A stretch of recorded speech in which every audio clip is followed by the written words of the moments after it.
Hello friends, आज हम English literature से रिलेटेड कुछ इंपॉर्टेंट वर्ड्स को समझेंगे, जैसे कि linguistic, phonetics, phonology and morphology. तो फ्रेंड्स, फर्स्ट इज लिंग्विस्टिक। तो लिंग्विस्टिक क्या है? It is the scientific study of language.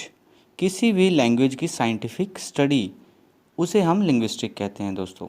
Scientific study में क्या होता है, बहुत सारे फैक्टर्स को देखा जाता है और उन सभी फैक्टर्स में बहुत सारे फैक्टर्स आ जाते हैं, जैसे फोनोलॉजी को देखा जाएगा, फोनेटिक्स को देखा जाएगा, वर्ड के स्ट्रक्चर को देखा जाएगा, उनको पहचाना जाएगा, रिलेट किया जाएगा उन्हें ह्यूमन स्पीच बिहेवियर से, हर एंगल से देखा जाएगा और तब जाके कोई थ्योरी निकल के सामने आएगी।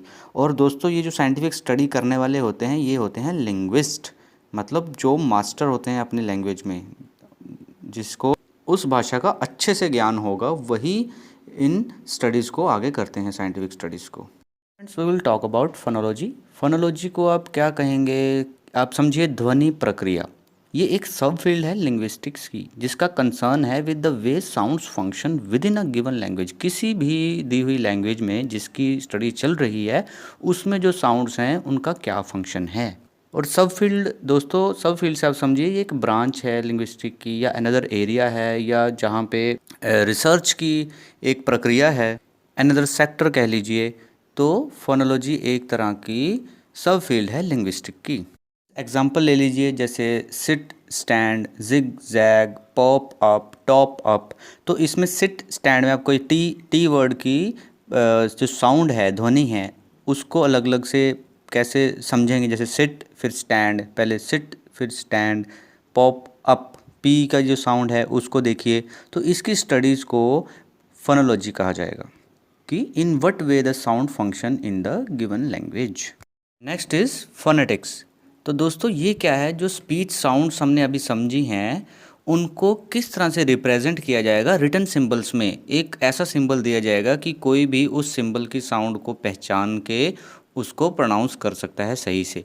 तो जैसे आपने इंग्लिश डिक्शनरी देखा होगा, उसमें अगर आप कोई वर्ड सर्च करते हैं तो नीचे एक इंटरनेशनल फोनेटिक एसोसिएशन द्वारा उसके सिंबल्स दिए होंगे उसकी प्रोनाउंसिएशन के लिए।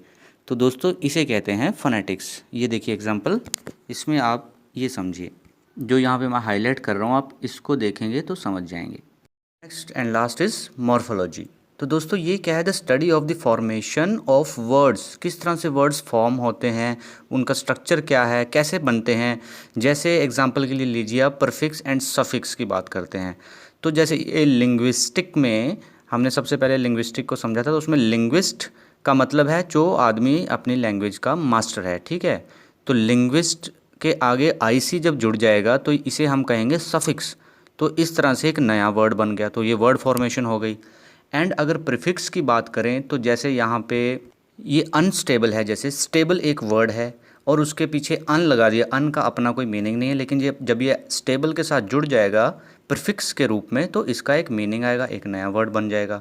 तो इसी तरह से इस स्टडी को, जो भी वर्ड फॉर्मेशन की स्टडी है, उसके स्ट्रक्चर की स्टडी को मॉर्फोलॉजी कहा जाएगा, ठीक है दोस्तों। और मॉर्फोलॉजी आपने और भी सुना होगा, साइंटिफिक स्टडी ऑफ जीव जंतुओं की, पेड़ पौधों की, उनके size, shape, structure etcetera etcetera. So दोस्तों, आई होप आपको ये चारों वर्ड का बेसिक मीनिंग समझ में आया होगा, आपके लिए काफ़ी हेल्पफुल रहेगा। अच्छा लगे तो please like, share and subscribe. Thank you very much.